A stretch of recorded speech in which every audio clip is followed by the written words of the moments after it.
샬롬. 눈이 많이 왔습니다. 미끄러운데 오늘 하루 조심스럽게 오갈 수 있길 바라고요. 우리 또 기도하며 묵상하며 오늘 하루를 시작하길 원합니다. 우리의 빈들을 말씀으로 충만하게 합시다. 하나님 말씀입니다. 누가복음 5장 12절에서 26절입니다. 누가복음 5장 12절에서 26절. 예수께서 한 동네에 계실 때에 온몸에 나병 들린 사람이 있어 예수를 보고 엎드려 구하여 이르되 주여 원하시면 나를 깨끗하게 하실 수 있나이다 하니 예수께서 손을 내밀어 그에게 대시며 이르시되 내가 원하노니 깨끗함을 받으라 하신데 나병이 곧 떠나니라.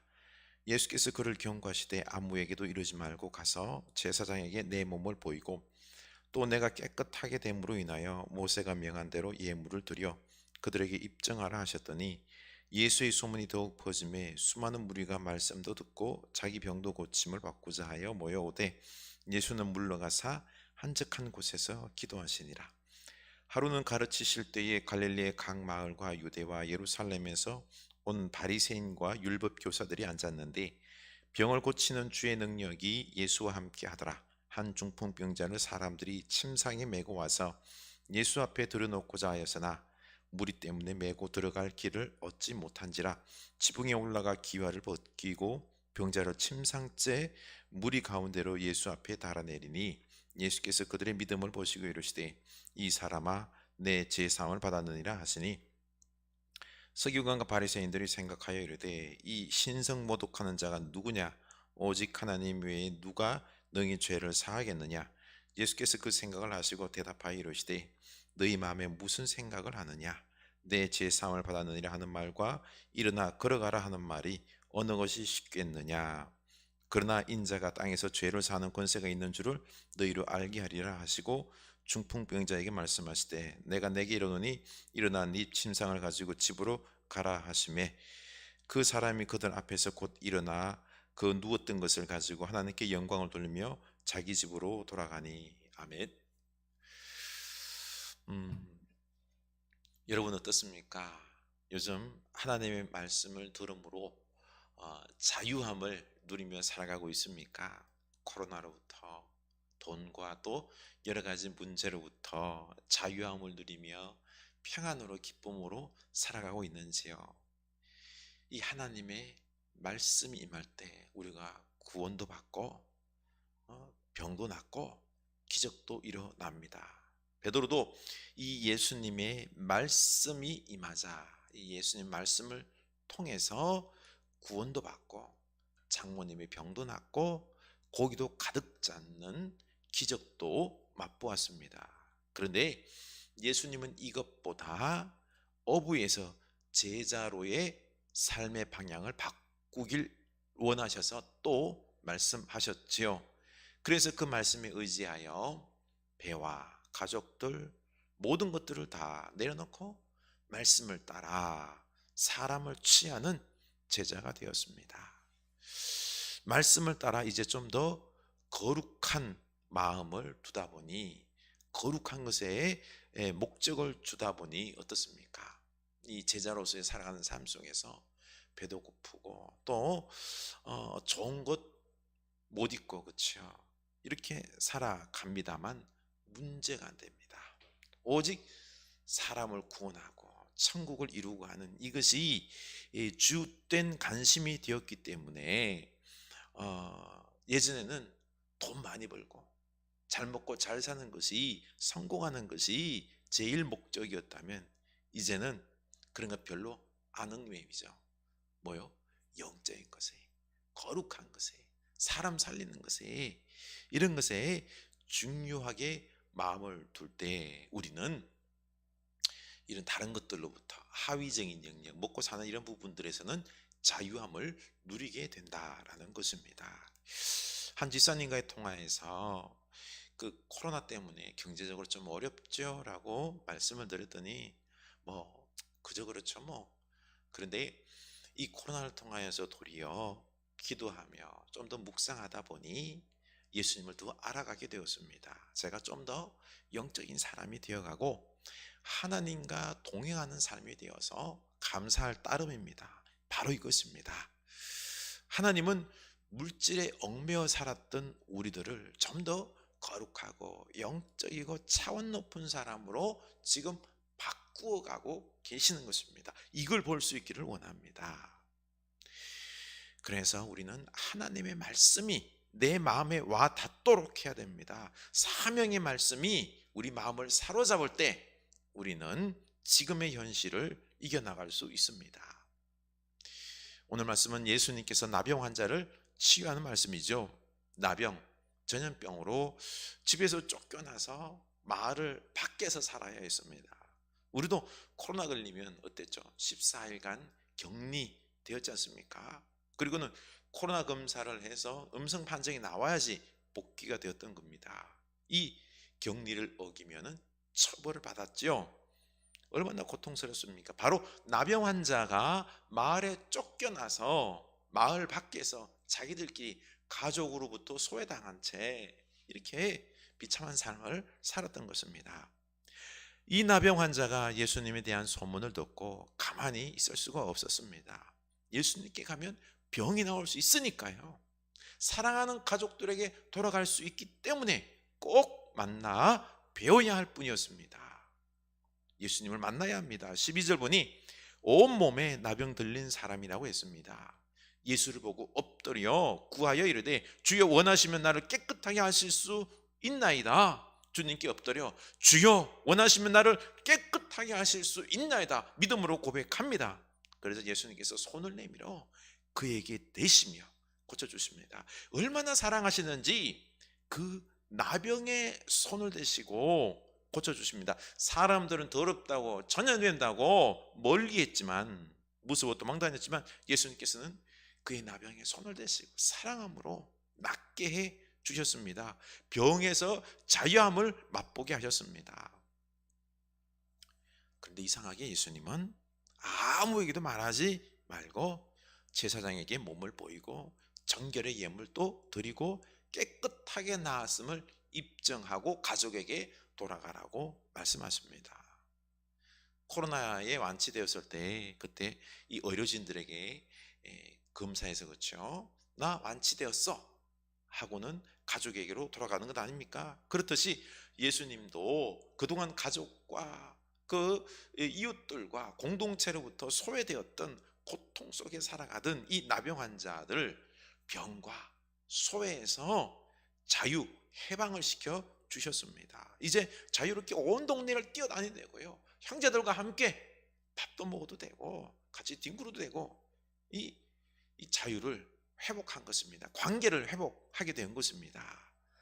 이렇게 주님은 우리에게 자유 주시기를 원하시는 분이십니다. 이번에도 백신과 치료제를 주셔서 우리를 코로나로부터 반드시 해방시켜 주실 것입니다. 자유를 누리며 살아가게 하실 것입니다. 예수님께서 이렇게 병자를 고쳐주자 소문이 금방 온 동네에 퍼지고 사람들이 몰려옵니다. 그러자 16절 예수는 물러가사 한적한 곳에서 기도하시니라. 예수님께서 더 많은 사람들을 고쳐줄 것 같았는데 때가 되면은요 물러가셔서 한적한 곳에서 기도하십니다. 사역과 쉼, 특히 고요히 기도하며 하나님과 교제하는 이 말씀 듣는 시간에 이것을 늘 지킵니다. 이것에 늘 집중하는 것을 우리가 볼 수가 있습니다. 우리는 예수님께서 늘 병 고치고 복음을 전하시고 기적 베푸시는 것에만 초점을 두고 봤는데 아니죠. 예수님은 그것 사역뿐만 아니라 늘 기도하는 한적한 시간, 주님과의 어떤 관계를, 하나님과의 관계를 돈독하게 하는 이런 시간들을 꼭 가졌습니다. 우리 이걸 알아야 됩니다. 영적 빈대를 우리가 꼭 만들어야 됩니다. 그래야지 우리가 말씀으로 충만하고요, 그래서 하나님과 함께 동행하는 하루하루가 되는 것입니다.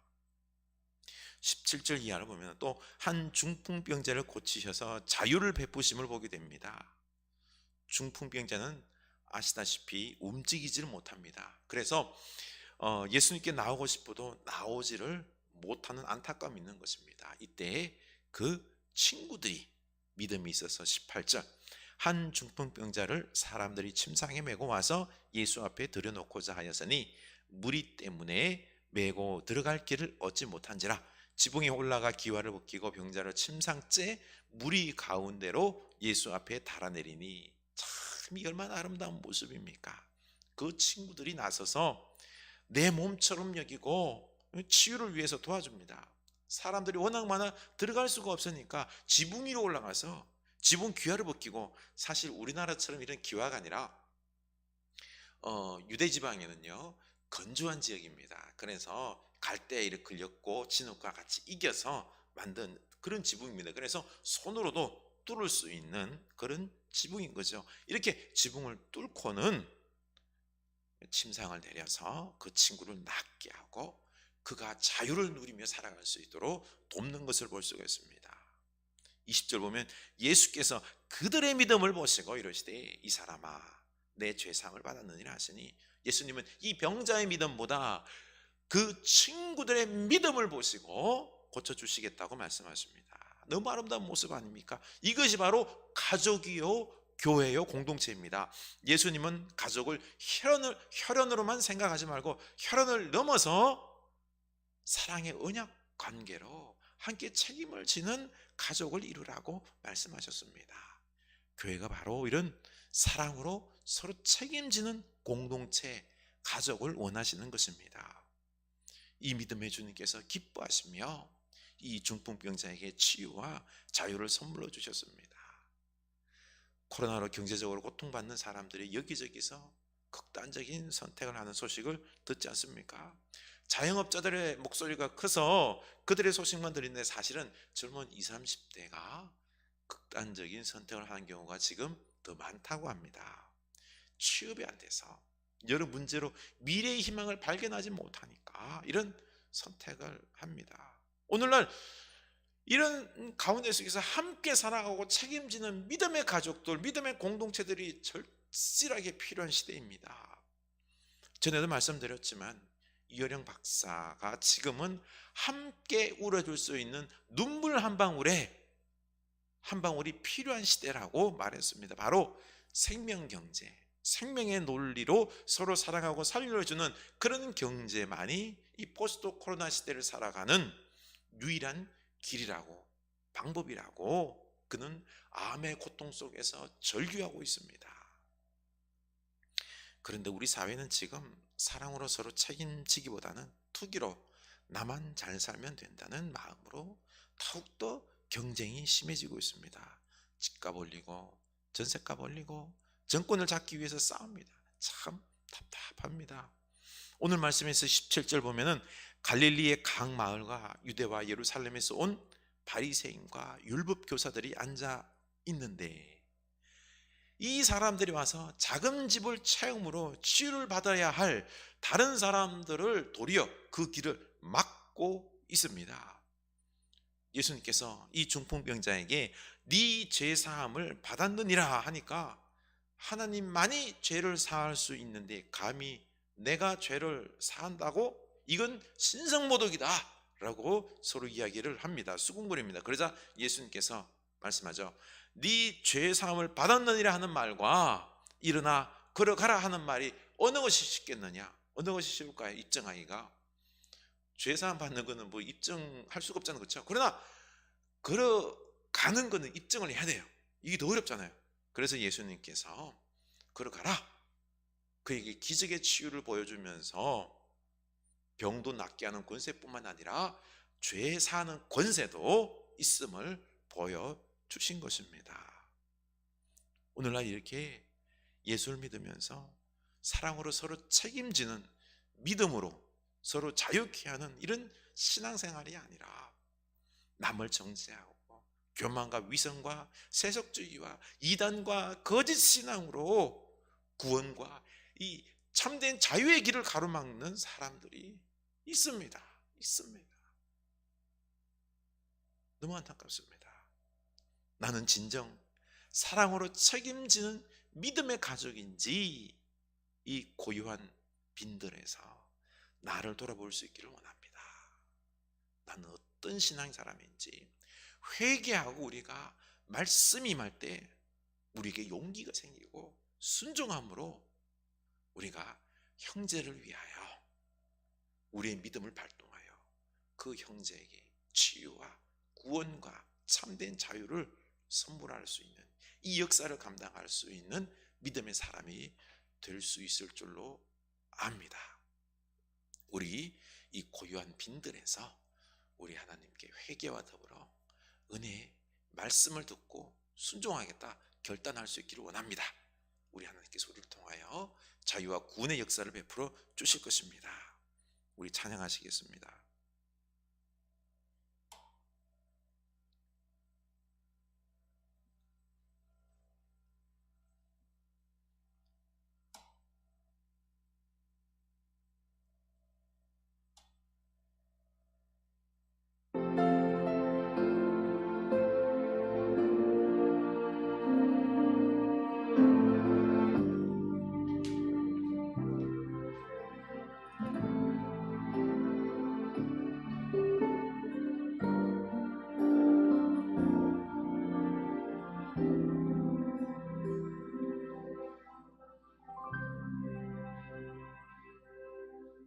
당신이 힘들다는 걸 알아요.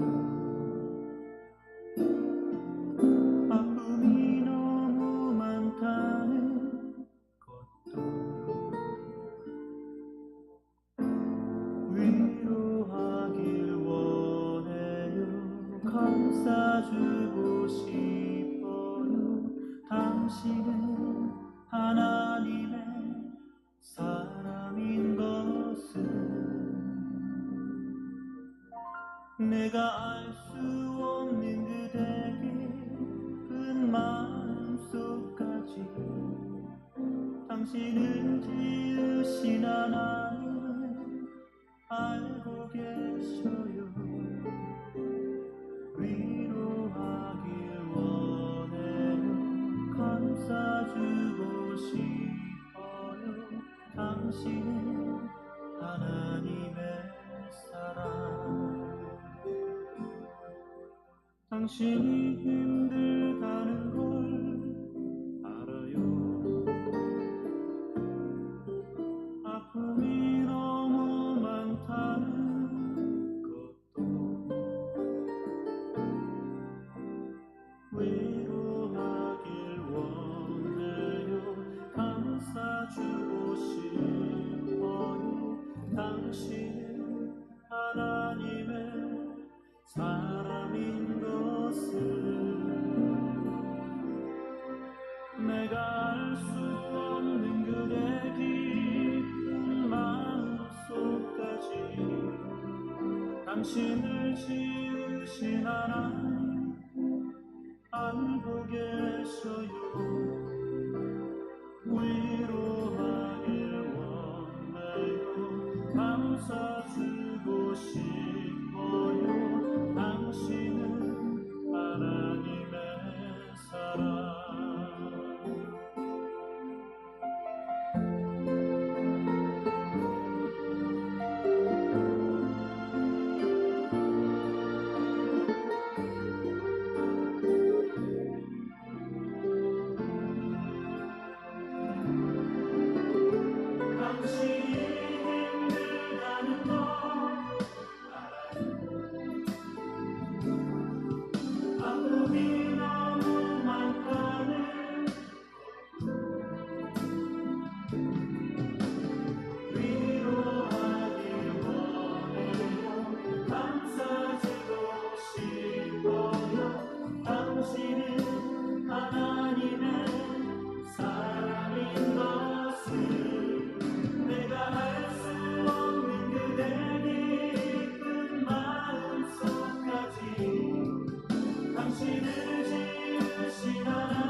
당신은 하나님의 사랑